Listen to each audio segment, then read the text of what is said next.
नमस्कार। हम आज पढ़ेंगे सी लैंग्वेज।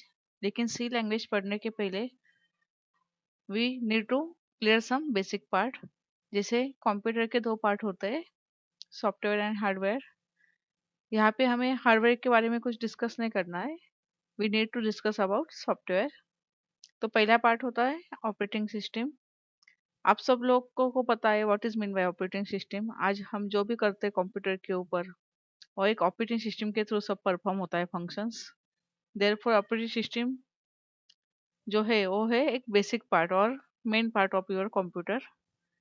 सेकंड पार्ट होता है operating application software. Application software के अंदर जो भी हम करते हैं वो है for example Microsoft word, AutoCAD, tally. ऐसे कुछ सॉफ्टवेयर है वो हम एप्लीकेशन सॉफ्टवेयर के अंदर पढ़ते हैं। अभी एप्लीकेशन सॉफ्टवेयर जो है या ऑपरेटिंग सिस्टम जो है, ये जो भी बना हुआ है इसके पीछे कुछ तो है। जैसे हम कुछ क्लिक करते हैं, कुछ ओपन होता है, कुछ क्लोज होता है, या कुछ ड्रैग करते हैं, हम ड्रॉप करते हैं। तो ये सब के पीछे तो कुछ तो होगा ना। ये सब तो मैजिक नहीं है। तो इन सब के पीछे क्या है, लॉजिक है। तो तीसरा पार्ट जो है वो है प्रोग्रामिंग। तो प्रोग्रामिंग के थ्रू, और ये सब कैसे बना हुआ है, ये सब बना होता है प्रोग्रामिंग के थ्रू। तो अभी हमें एक न्यू फील्ड में एंटर करना है। अगर आपको कुछ भी प्रोग्रामिंग पता नहीं है, लेकिन आपको ऑपरेटिंग सिस्टम आप यूज करते हैं या एप्लीकेशन सॉफ्टवेयर यूज करते हैं, उसमें जो भी कुछ परफॉर्म होता है वो सब इतना तो पता है हमें कि ये सब मैजिक नहीं है, इसके पीछे लॉजिक है। तो वो लॉजिक कहाँ से आता है? वो लॉजिक आता है प्रोग्रामिंग के थ्रू। तो now you are get ready to enter into new field programming. अभी क्या डिफरेंस है जैसे एप्लीकेशन सॉफ्टवेयर और प्रोग्रामिंग के अंदर? एप्लीकेशन सॉफ्टवेयर के अंदर हम सब रेडीमेड यूज करते हैं, वेयर एज प्रोग्रामिंग के अंदर हमें खुद को सब कुछ बनाना है। जैसे फॉर एग्जांपल आप होटल में गए और कुछ डिश ऑर्डर की। आपने वो डिश सब खाई और आपको बहुत अच्छे लगे, लेकिन मैंने कल बोला कि वही आपको बनानी है और सबको सर्व करनी है। तो जो डिफरेंस होगा ना कि खुद को बनानी है और सबको देनी है, और जो हम रेडीमेड यूज करते हैं, इसमें जो डिफरेंस होता है यही डिफरेंस है एप्लीकेशन सॉफ्टवेयर एंड प्रोग्रामिंग के अंदर। क्योंकि जब हम खुद का बनाते हैं तब हमें बहुत छोटी छोटी चीजें भी थिंक करनी पड़ती है। Okay, now get ready to enter into a new field programming.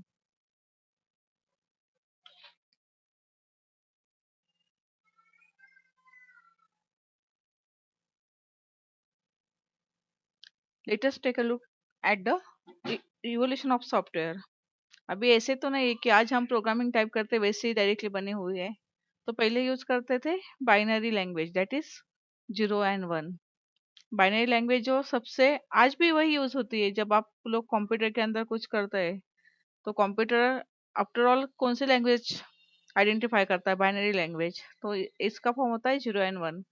उसके बाद का जो लेयर है वो है मशीन लैंग्वेज। तो मशीनरी लैंग्वेज के अंदर हम कुछ कैरेक्टर भी यूज कर सकते हैं, या मशीनरी लैंग्वेज जो होती है purely understand by the machine. For example हम कौन सा भी माउस लगाते हैं या पेन ड्राइव लगाते हैं, कार्ड रीडर लगाते हैं, तो ये जो चीजें हम लगाते हैं बाहर से, ये सब चीजें ऑटोमेटिकली वर्क नहीं होती है। तो इसके अंदर ऑपरेटिंग सिस्टम के अंदर ऐसे कुछ कोड होता है कि operating system is identify to all this software, all this hardware part. तो उसको हम बोलते हैं मशीन लैंग्वेज। उसके बाद आती है असेंबली लैंग्वेज। असेंबली लैंग्वेज में आप कुछ कैरेक्टर यूज कर सकते हैं, कुछ कमांड दे सकते हैं।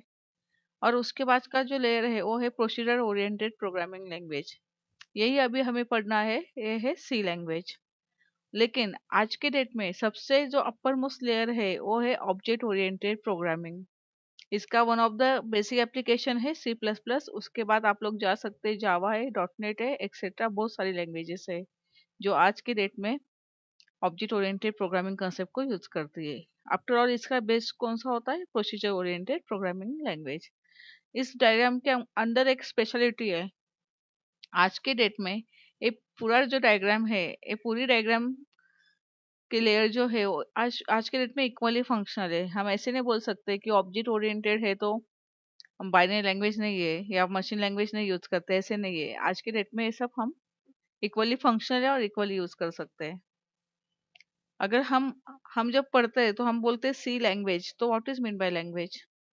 The process of writing the instruction sequentially known as language. अभी कंप्यूटर फील्ड के अंदर और दो टाइप के लैंग्वेजेस है, high level languages and low level languages. इन दो लैंग्वेजेस के फीचर सी के अंदर कंबाइन है, therefore C is known as a basic programming language. अभी हमें क्या करना है, तो प्रोग्रामिंग करने इसका मतलब क्या, हमें कुछ कमांड कंप्यूटर को देनी है। हम जो भी कमांड कंप्यूटर को बोल रहे हैं वो उसको भी अंडरस्टैंड होनी चाहिए, एज वेल एज कंप्यूटर जो भी आउटपुट देगा वो हमें भी अंडरस्टैंड होना चाहिए। इसलिए हमें क्या लगेगा, लैंग्वेज।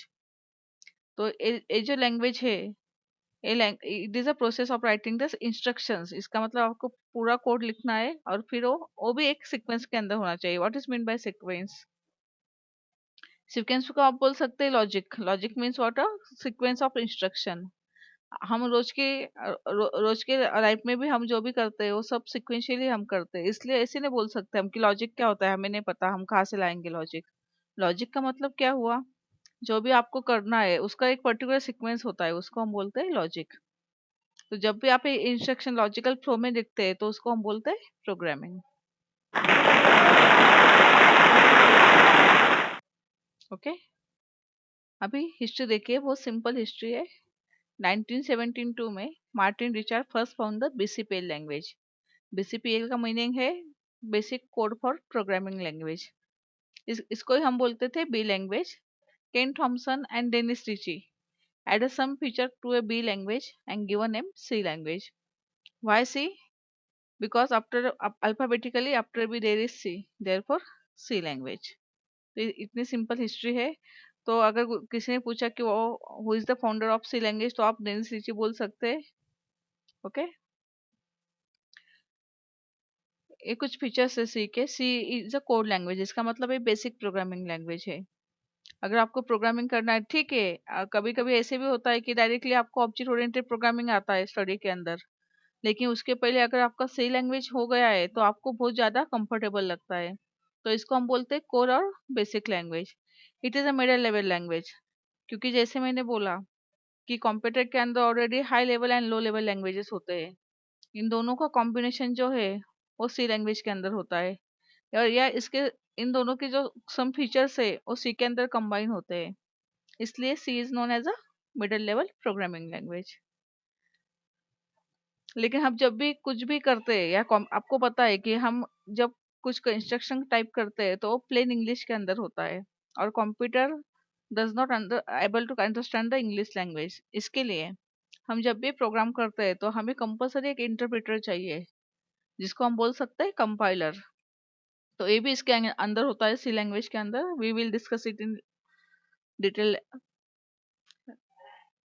उसके बाद होता है system programs, application program and hardware control program. All these programs are created by using programming or any programming language. अभी प्रोसीजर पैराडिग्म का मतलब क्या हुआ, हम जो भी इंस्ट्रक्शन लिखते हैं तो उसका कुछ एक स्पेसिफिक प्रोसीजर होता है। दैट इज पहले आपको इनपुट लेना है, फिर प्रोसेस करना है, फिर आउटपुट डिस्प्ले करना है। वैसे सी का भी एक स्ट्रक्चर है, उसके अंदर जाके हम प्रोग्राम लिख सकते हैं। सी प्री प्रोसेसर है, हम बाद में बहुत डिटेल में डिस्कस करने वाले हैं। सी प्री प्रोसेसर, प्री का मतलब, प्री एंड प्रोसेसर का मतलब क्या हुआ, the process before beginning of the main process. तो इसका मतलब प्रोसेस स्टार्ट होने के पहले भी हमें कुछ करना पड़ता है, जिसको हम बोलते हैं प्री प्रोसेसर। और सी का, सी जो है वो सिर्फ डॉस बेस्ड लैंग्वेज है। इसका मतलब इसमें आपको ग्राफिकल यूजर इंटरफेस कहीं भी नजर नहीं आएगा। सिर्फ आपको अगर सी लैंग्वेज का इनपुट आउटपुट देना है तो आपको एक ब्लैंक स्क्रीन आएगी, जिसको हम डॉस बोलते हैं या कंसोल बोलते हैं। उसके ऊपर ही सिर्फ हम text oriented input and output display कर सकते हैं। ठीक है, बाद में हमें कुछ ग्राफिक भी यूज करना है सी के अंदर, और कुछ ग्राफिक 2D ऑब्जेक्ट भी हम बना सकते हैं, लेकिन सी जो है वो प्योरली टेक्स्ट ओरिएंटेड लैंग्वेज है। इसलिए इसको हम बोलते हैं DOS based language, and it support the multiple functionality. अभी ये जो है ऑपरेटर्स, ये तो हमें न्यू नहीं है, क्योंकि आज तक हमने सब ऑपरेटर यूज किए हुए हैं। उसमें है एरिथमेटिक ऑपरेटर, जैसे plus, minus, multiplication, division, modulus etcetera. उसके बाद हमें देखना है relational operator, greater than, less than equal to, greater than equal to. बाद में हम स्टडी करेंगे लॉजिकल ऑपरेटर। ये आपने अभी तक नहीं पढ़ा होगा तो कोई बात नहीं, हम न्यूज से पढ़ेंगे कि what is mean bye logical operator. इसमें जनरली हम 3 ऑपरेटर यूज करेंगे, एंड, और, एंड नॉट। अभी इसका भी स्पेसिफिक एक सिंबल है या स्पेसिफिक एक इसका भी स्पेसिफिक एक मेथड है कि ये कैसे लिखना है, वैसे हम लिखेंगे। असाइनमेंट ऑपरेटर के अंदर हम इक्वल टू तो यूज करते ही है, plus equal to minus equal to भी हम यूज कर सकते हैं। इंक्रीमेंट और डिक्रीमेंट ऑपरेटर के अंदर plus plus is a increment operator and minus minus is a decrement operator. ये सब ऑपरेटर हम डिटेल में स्टडी करेंगे। फिर होता है conditional operator and bitwise operators. अभी आपको प्रोग्रामिंग पढ़नी है, इसका मतलब आपको कुछ डेटा है, वो डेटा कंप्यूटर के अंदर फीड करना है। तो जब भी आपको लगता है कि कुछ डेटा कंप्यूटर के अंदर फीड करना है, तो वो डेटा कंप्यूटर के अंदर अलग अलग टाइप के अंदर डिवाइड होता है, जिसको हम बोल सकते हैं डेटा टाइप।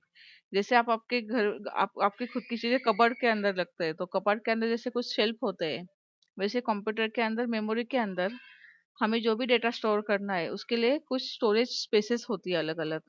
अभी सिस्टम कैसे या कंपाइलर कैसे डिसाइड करता है कि हमें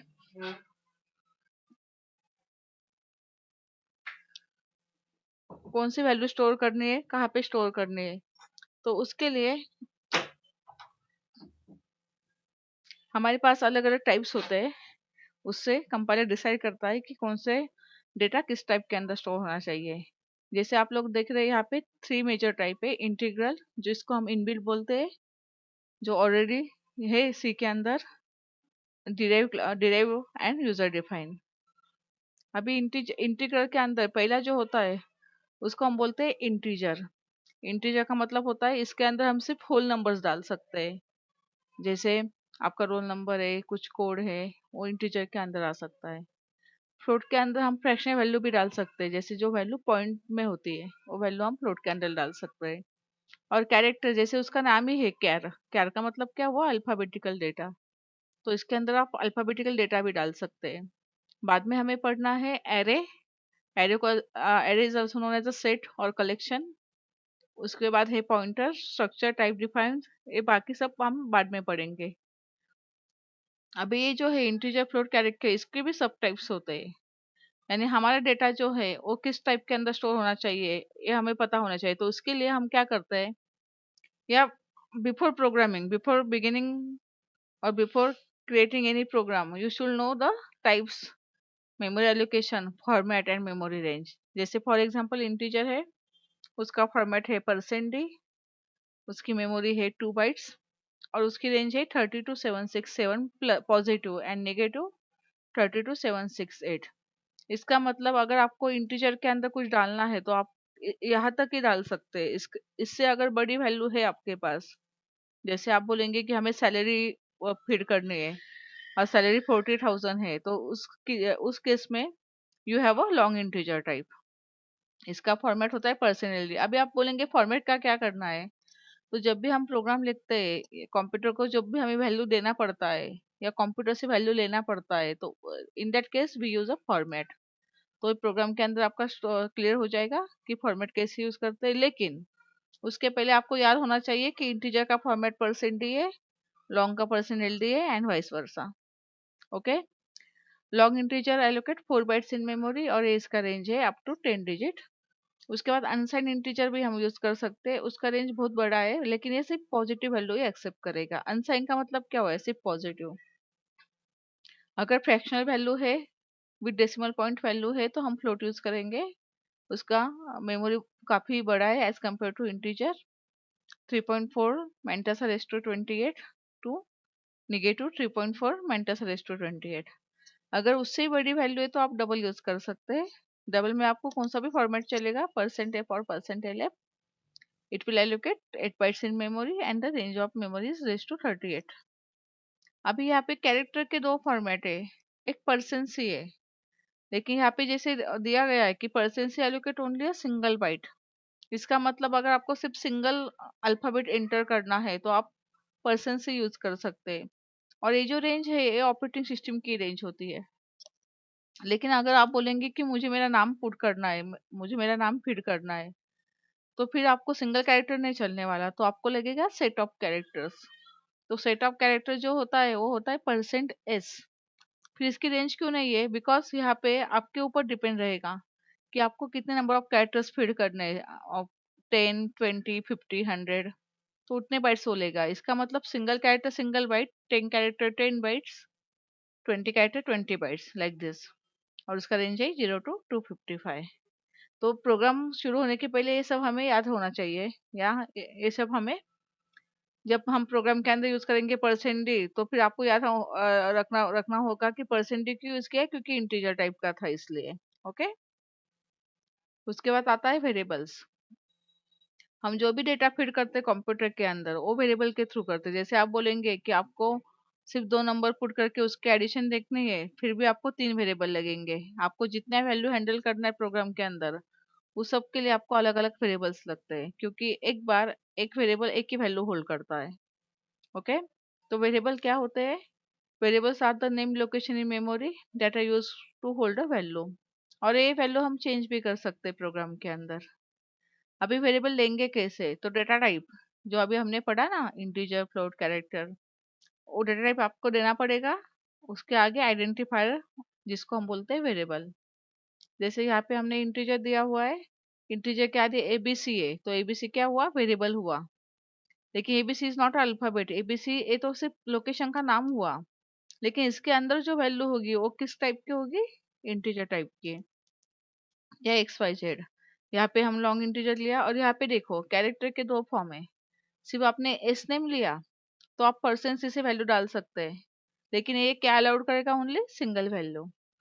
और आपने अगर यहाँ पे साइज लिया तो आप मैक्सिमम 10 कैरेक्टर डाल सकते हैं, मिनिमम 1 एंड मैक्सिमम 10 डाल सकते हैं। इन बिटवीन आपको चाहिए आप 2 डालो, 5 डालो, 10 डालो, कितने भी डालो कैरेक्टर्स। ओके।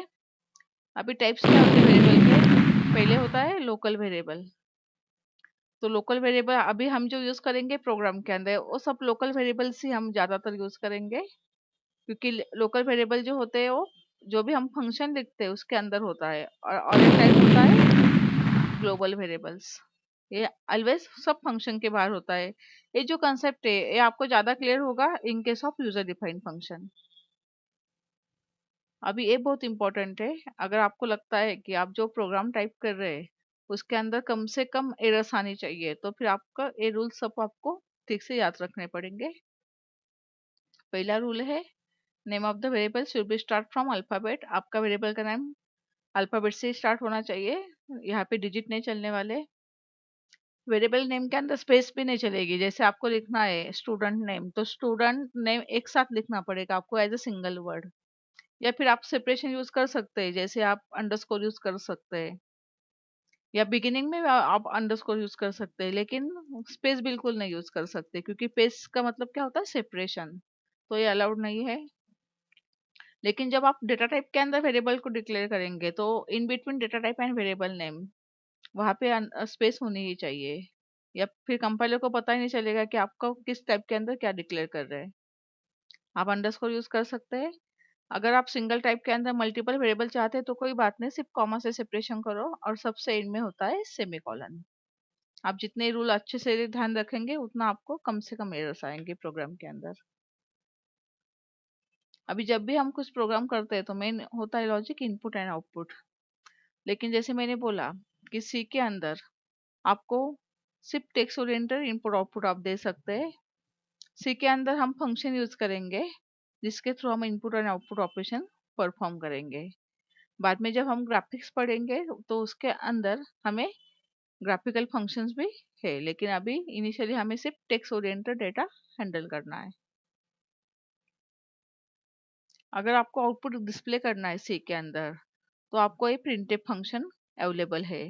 तो ये फंक्शन हम कैसे लिखते हैं? Printf, double inverted comma, double quotes, यहाँ पे आपका मैसेज दो जो है, उसके बाद फॉर्मेट दो। फॉर्मेट कौन सा? वही percent D, percent L D, percent F etcetera, double quote complete, comma, और उसके बाद होता है जो वेरिएबल का वैल्यू आपको यहाँ पे प्रिंट करना है उस वेरिएबल का नाम देना पड़ता है।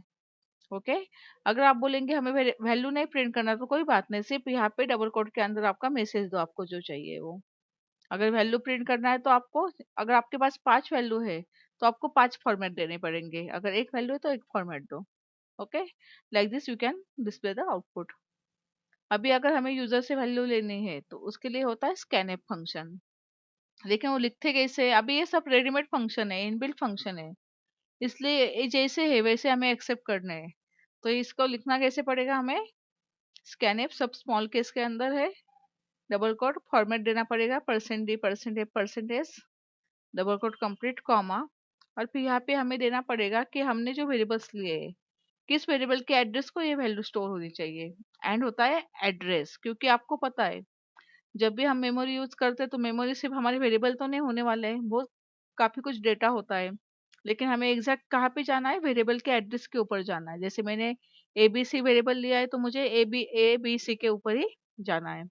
तो यहाँ पे एड्रेस इंपॉर्टेंट है, क्योंकि अगर आपको एड्रेस पता नहीं होता तो आप कैसे जाएंगे? जैसे आपने बोला कि आओ हमारे घर पे, मुंबई में है घर, तो मुंबई में मुझे एग्जैक्ट एड्रेस तो पता होना चाहिए ना, किस लोकेशन के ऊपर, किस बिल्डिंग में, किस स्ट्रीट का नाम क्या है, एरिया का नाम क्या है। वैसे यहाँ पे भी उसको एड्रेस पता होना चाहिए।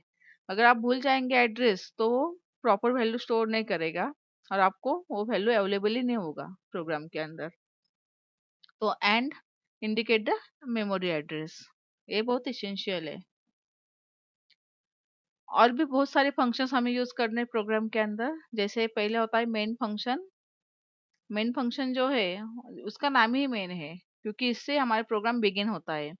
या जब भी हमें प्रोग्राम एग्जीक्यूट करना पड़ता है तो हमारा प्रोग्राम जब हम क्रिएट करते हैं किसी भी लैंग्वेज के अंदर तो उसको एग्जीक्यूट करने का काम ऑपरेटिंग सिस्टम का होता है। तो ऑपरेटिंग सिस्टम कहाँ से एग्जीक्यूशन स्टार्ट करता है? मेन से। तो ये मेन फंक्शन है। फिर क्लियर स्क्रीन फंक्शन है, CLR SCR, इसको हम बोलते हैं क्लियर स्क्रीन। अगर प्रीवियस कुछ आउटपुट है तो क्लीन करने के लिए हमें ये फंक्शन लगेगा। गेट ch फंक्शन, हमें अगर हमारा आउटपुट एज आउटपुट हमें डिस्प्ले करना है तो गेट ch फंक्शन है। और भी काफी कुछ फंक्शन है गेट एस फ्लैश और, लेकिन ये फंक्शन अब कब देखेंगे? जब हमें वो लगेंगे। ऐसे बिल्कुल नहीं कि इतने फंक्शन है, सी में बहुत सारे फंक्शन है, लेकिन वो हम कभी कब देखेंगे? जैसे जैसे हमें लगता है वैसे वैसे हम उसको स्टडी करेंगे। अभी ये सारे फंक्शन अगर रेडीमेड है, इनबिल्ट है, तो एक क्वेश्चन आना चाहिए कि फंक्शन होते कहाँ पे है? तो ये सब फंक्शन होते हैं लाइब्रेरी फाइल्स के अंदर। तो ये जो लाइब्रेरी फाइल्स है इसमें डिफरेंट टाइप के फंक्शन स्टोर होते हैं। जैसे आपको इनपुट आउटपुट लेना है तो अलग लाइब्रेरी फाइल है, अगर आपको मैथमेटिकल ऑपरेशंस करने तो अलग फाइल है, आपको स्ट्रिंग ओरिएंटेड डेटा हैंडल करना है तो अलग फाइल है, ग्राफिक्स अगर यूज करना है तो अलग फाइल है। ऐसे अलग अलग फाइल्स यहाँ पे स्टोर होती है, और आप भी चाहे तो आपके कुछ फंक्शंस फाइल्स के अंदर स्टोर कर सकते हैं। लेकिन ये फाइल लेनी कैसे प्रोग्राम के अंदर? तो उसके लिए हमें लगेगा प्री प्रोसेसर। तो प्री प्रोसेसर होता है हमारा हैश सिंबल। जैसे हमने पहले डिस्कस किया था कि प्री प्रोसेसर का मतलब क्या हुआ? प्रोसेस बिगिन होने के पहले हमें जो भी करना है वो हैश के आगे करते हैं, और हैश जो होता है वो मेन के भी ऊपर प्लेस होता है। लेकिन जब कंपाइलर आपका प्रोग्राम देखता है तो कंपाइलर को पता होता है कि जो भी हैश के आगे है वो आपका प्रोग्राम का कोड नहीं है, वो सिर्फ इंस्ट्रक्शंस है जो दी हुई प्रोग्राम के अंदर। इसलिए हैश के अंदर हम जो भी लिखते हैं उसको हम कभी भी अपना प्रोग्राम का कोड कंसिडर नहीं करते, और उसको मशीन लैंग्वेज में भी वो कंपाइलर कन्वर्ट नहीं करता है। तो अभी लाइब्रेरी फाइल्स हम यूज कैसे करते हैं? जैसे हैश इंक्लूड कीवर्ड है, उसके आगे हम हेडर फाइल ले सकते हैं। जैसे मैंने बोला कि अलग अलग ऑपरेशन के लिए अलग अलग फंक्शन है और उसके लिए अलग अलग फाइल्स है। जैसे आपको इनपुट आउटपुट लेना है तो stdio.h, that is standard input output files होती है। इसके अंडर प्रिंटफ स्कैनफ की डेफिनेशन स्टोर होती है। conio.h that is console input output, जो भी कंसोलिडेटेड फंक्शन है जैसे क्लियर स्क्रीन है, गेट ch है, इनकी डेफिनेशन conio.h के अंदर स्टोर होती है। मैथमेटिकल फंक्शन अगर आपको चाहिए, पावर है, स्क्वायर रूट है, तो math.h में होती है। आगे चल के हम स्ट्रिंग भी बहुत काफी डिटेल में यूज करने वाले हैं। फिर स्ट्रिंग के भी फंक्शन है, string reverse, string copy, string length. तो ये सब फंक्शन string.h फाइल के अंदर स्टोर होते हैं। लेकिन इतनी फाइल्स नहीं, और काफी कुछ फाइल है, लेकिन जो इम्पोर्टेंट है वही अभी हम देख रहे हैं। चलो अभी देखते हैं कि प्रोग्राम कैसे लिखेंगे हम। तो प्रोग्राम लिखने के लिए आपको यहाँ जो सिंबल दिख रहा है ना, इसको हम बोलते हैं सिंगल लाइन कमेंट। कमेंट का जो यूज होता है वो सिर्फ हमारे लिए होता है, प्रोग्राम को कुछ इफेक्ट नहीं होता आप कितने भी कमेंट दो। तो ये अगर कोई हमारा प्रोग्राम ओपन करता है तो फौरन समझना चाहिए कि कौन सा प्रोग्राम है। इसलिए हम प्रोग्राम का जो हेडिंग है वो कमेंट के अंदर दे सकते हैं। हैश इंक्लूड हम एक सिंगल लाइन में होगा या मल्टीपल लाइन्स में होगा, तो यहाँ पे हम हेडर फाइल्स ओपन करते हैं। हैश का और एक यूज होता है, हैश डिफाइन भी यूज कर सकते हैं हम। हैश डिफाइन के अंदर हम कुछ वेरिएबल का कांस्टेंट वैल्यू डिफाइन कर सकते हैं। फिर हमारा प्रोग्राम स्टार्ट होता है मेन से। मेन के बाद कर्ली ब्रैकेट होता है। प्रोग्राम के अंदर हमें क्या क्या यूज करना है उस सबको पहले हमें डिक्लेयर करना पड़ता है। उसको हम बोलते हैं डिक्लेरेशन पार्ट। इमीडिएटली होता है मेन के बाद। फिर एग्जीक्यूटिव पार्ट में 3 सेक्शंस होते हैं, input, process and output section. Initially हमें सिर्फ इतना ही पार्ट है, लेकिन फिर ये बाद में क्या है, तो यूजर डिफाइंड फंक्शन हम कब स्टडी करेंगे, जब हम खुद का फंक्शन बनाएंगे सी के अंदर। अभी तो हमें जो फंक्शन है वही सी पे यूज करने हैं।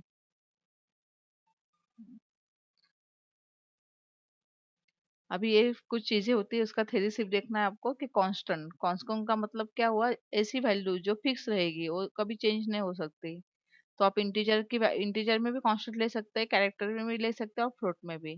जैसे आपको फ्लोट में आप 3.14 ले सकते हैं पाई का वैल्यू, और उसका एंड हो सकता है एफ से। वैसे सिंबॉलिक कांस्टेंट भी हम यूज करते हैं, जैसे मैंने बोला ना अभी कि हम हैश डिफाइन से कुछ वैल्यू डिफाइन कर सकते हैं। फिर वो वैल्यू हम मेन के अंदर भी यूज कर सकते हैं, और मेन के बाहर अगर हमारे पास फंक्शन है, यूजर डिफाइंड फंक्शन, उसके अंदर भी यूज कर सकते हैं। तो ये सिंबॉलिक कांस्टेंट होते हैं। अभी सी के अंदर कुछ कीवर्ड है। कीवर्ड का मतलब क्या हुआ कि इन सबको खुद का कुछ अलग मीनिंग है। एक कीवर्ड हम कहीं भी कैसे भी नहीं यूज कर सकते। तो जैसे रिक्वायरमेंट है, जैसे अप्रोप्रिएटली ही हम इसको यूज करेंगे। तो सी में ऐसे टोटल 32 कीवर्ड्स है। एक कीवर्ड जो होते हैं वो सब लोअर केस के अंदर होते हैं, और उसको हम वेरिएबल नेम और फंक्शन नेम को यूज नहीं, जैसे आपको इंटीजर नाम का वेरिएबल नहीं चलेगा और इंटीजर नाम का फंक्शन भी नहीं चलेगा। तो इतने सारे कीवर्ड्स है। तो एक कीवर्ड जो है वो हाईलाइट होते हैं जब हम टाइप करते हैं प्रोग्राम, तब तो हमें समझ में आता है कि ये कीवर्ड है। जैसे मैंने बोला कि हम कमेंट दे सकते हैं प्रोग्राम के अंदर, तो सिंगल लाइन को भी दे सकते हैं और मल्टीपल लाइन को भी दे सकते हैं। सिंगल लाइन को अगर देना है तो ये सिंबल है, मल्टीपल लाइंस के लिए ये वाला सिंबल है। इसमें बिगिनिंग भी है और एंड भी है, और इसमें सिर्फ बिगिनिंग है।